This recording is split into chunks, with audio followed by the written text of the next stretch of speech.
Jemand muss in Deutschland kommen und muss sagen, den Frieden wollen wir. yararayashoza ngo abiziranga mu gihumbi igihugu ari icy'ababirigi ntigenza mwanyiragisegenya ntigira ingunge mwakigera dari nka y'Imana. 1939. Hitler utilise comme alibi la minorité allemande à la frontière polonaise pour utiliser le fameux prétexte de la guerre de libération et masquer ses idées nazies. 1996. Paul Kagame utilise la même stratégie que son maître à penser, Adolf Hitler. Le 31 août 1939, Hitler lance l'opération sous fausse bannière, appelée Opération Himmler, une opération commando montée de toutes pièces par les nazis, consistant à simuler une attaque polonaise contre un émetteur radio situé dans la ville allemande de Gliwice pour justifier le prétexte et déclencher l'invasion de la Pologne le 1er septembre 1939. En octobre 1996, Kagame fait comme son maître et simule une fausse attaque à Gisenyi, au Rwanda, pour justifier l'attaque du Rwanda contre le Zaïre. Mais d'où viennent les idées nazies de Kagame? Comment ces vieilles idées mortes de supériorité de race, inventées et popularisées par les pseudo-scientifiques de la Renaissance, vivent encore ardemment jusqu'aujourd'hui dans la tête de Paul Kagame? Pourquoi, malgré les idées nazies, l'Occident finance le budget du Rwanda à 70% depuis 30 ans? Tout commence en 1453 par la chute de la ville de Constantinople, prise par l'Empire ottoman, qui ainsi coupe à l'Occident la route vers le commerce des épices.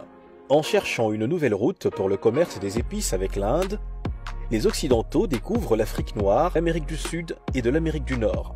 Mal en point économiquement et sa population fortement chrétienne, les dirigeants européens doivent trouver un moyen pour que l'esclavage et le pillage des richesses de l'Afrique n'entrent pas en contradiction avec la morale chrétienne du peuple de l'époque. Alors l'État va financer en millions de dollars plusieurs influenceurs et scientifiques de la Renaissance pour développer des théories pseudo-scientifiques de la supériorité des races.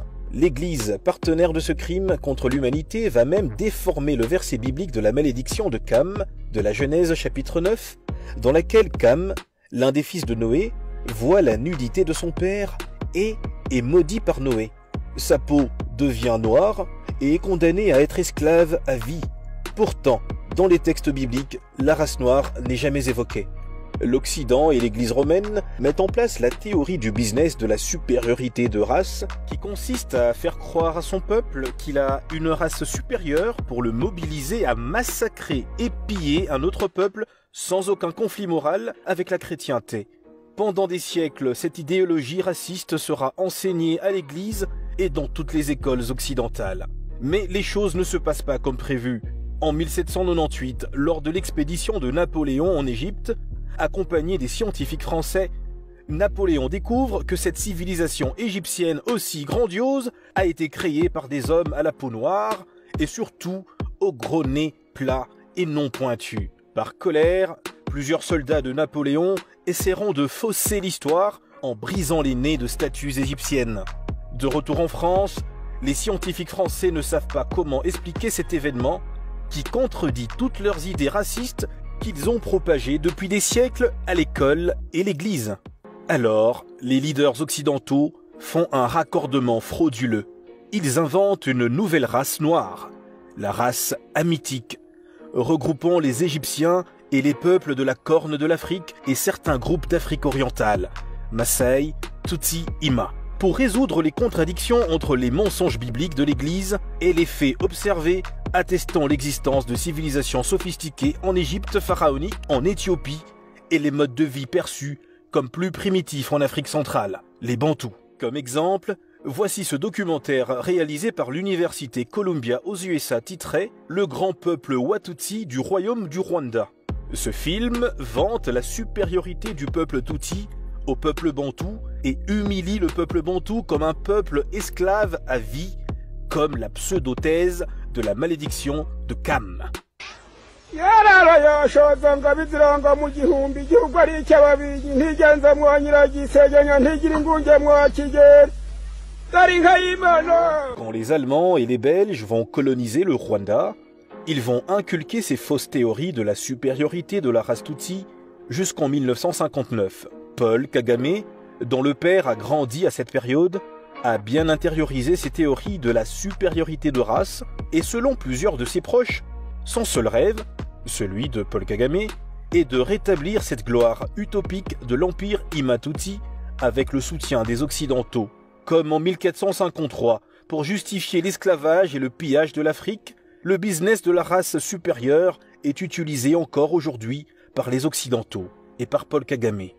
Cette fois-ci, pour piller les richesses du Congo, Kagame a fait croire au peuple Tutsi rwandais qu'ils sont supérieurs aux Congolais, pour qu'ils puissent massacrer des millions de Congolais sans aucune culpabilité ou contradiction avec la morale chrétienne.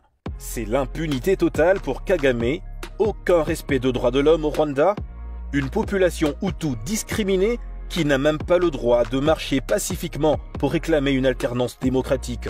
Depuis 30 ans, l'Occident finance le maigre budget du Rwanda de 4 milliards de dollars à 70%. Malgré que, à cause de sa mauvaise gestion, le Rwandais vit encore avec un revenu moyen de moins de 1 dollar par mois. Pendant que Adolphe Kagame se pavane en faisant du marketing trompe-l'œil. Tout leur plan, c'était sans compter sur la résilience de 100 millions de Congolais qui sont déterminés à ne pas lâcher même 1 centimètre de leur territoire, acquis sur le sang de millions de morts depuis la résistance du roi Moussiri, du Katanga à Léopold II, jusqu'à nos jours. Grâce à l'esprit des vaillants combattants comme le roi Moussiri, de Simon Kimbangu, de Patrice Lumumba, les Congolais seront toujours victorieux. Les idées nazies disparues en Europe avec la mort de Hitler vont bientôt aussi disparaître en Afrique avec la mort de Kagame qui est déjà vieux et mentalement instable. Le peuple demande à toutes les forces du bien, qui détestent le racisme, de militer. Le nazi autocrate Kagame doit partir afin d'y installer une démocratie qui va respecter les droits de l'homme et non assassiner les opposants, même à l'étranger. Les Congolais ont enfin compris toute la ruse et la malice de Kagame. Cette fois-ci, blague ezali susute, soki oye, toye.